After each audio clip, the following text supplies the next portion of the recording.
जी ना, इसी का नाम है। मैं आज मुलाकात हो रही है प्रेम चोपड़ा साहब से। प्रेम साहब, एक पुरानी तस्वीर है जिससे आपकी बहुत पुराने दिनों की कुछ यादें वाबस्ता हैं। पहले वो तस्वीर दिखा लें, फिर बात करते हैं। Oh my God, yes. Oh my God, I don't believe it. Oh God. 55. 55. Oh my God. और आपने किसी को भेजी थी, my best pal Prithvi. Yes, I remember. And the college in those days. Sir, Prithvi साहब आपसे मिलने आए हैं। पृथ्वी साहब तशरीफ लाइए।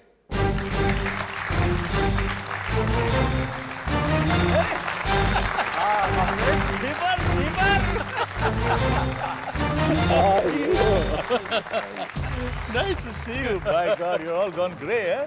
It's pure grey. No mixture. No mixture. Good.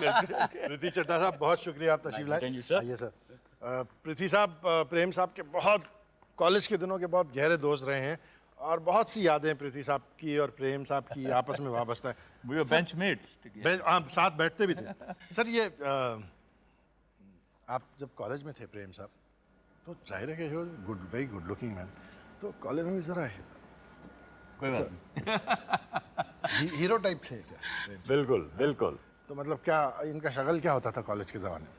Struggle में तो जरा he was very looking thin and he has a very husky voice, you see. Ji.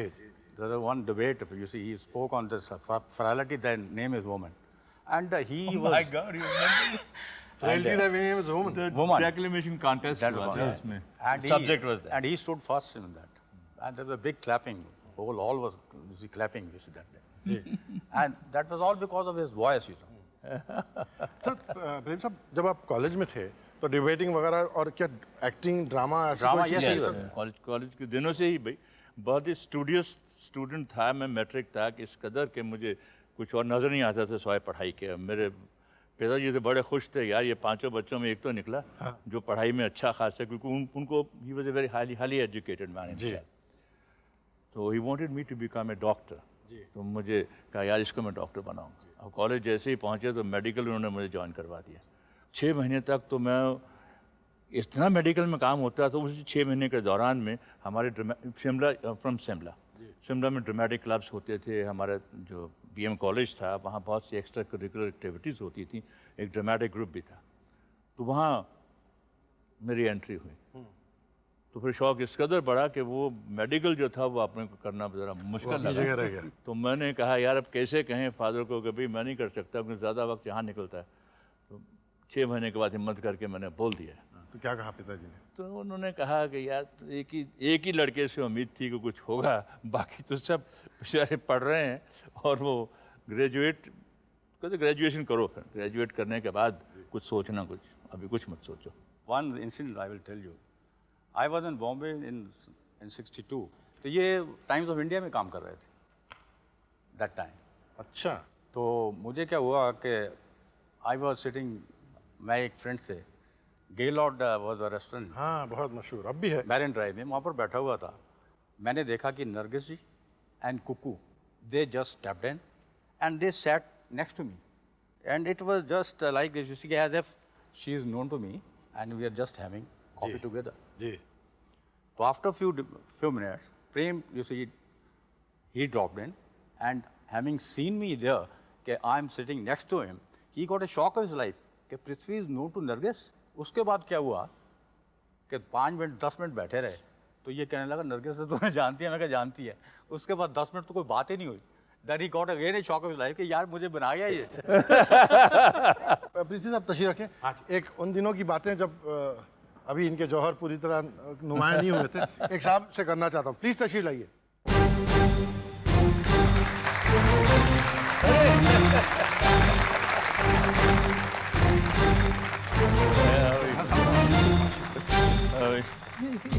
BN Chopra साहब प्रेम चोपड़ा साहब के बड़े भाई हैं। जी हाँ, अच्छा किया आप यही कहा, दस ही सबसे छोटे हैं।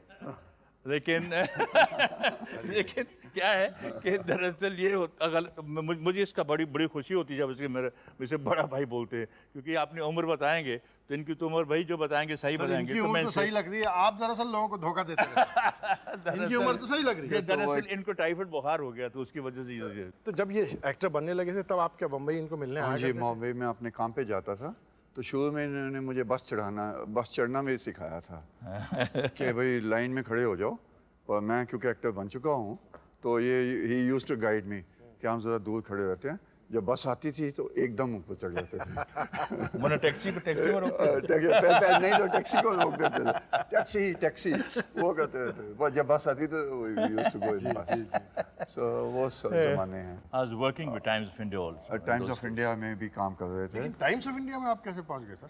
वही फादर ने जाने से पहले ये कहा शिमले से तुम जाते हो तो जाओ, लेकिन एक बात सही तौर पे ख्याल रखो कि शिमले में मेरे पास तो पैसे है नहीं तुम्हें बेचने के लिए, I have big family, so you go and find A job for yourself, then you get secured first and then you keep on trying.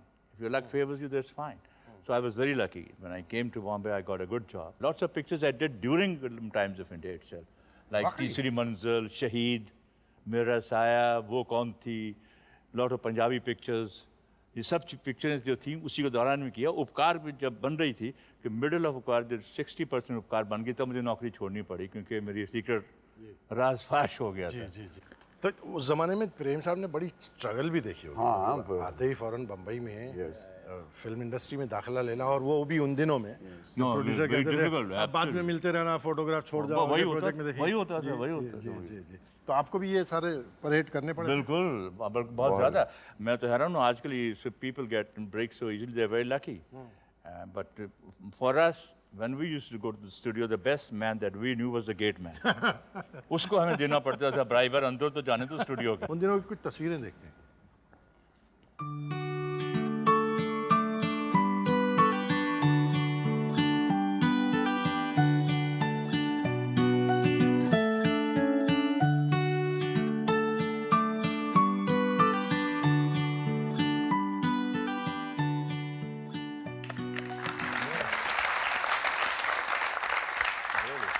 Uma ji, आपने उनकी बॉडी देखी?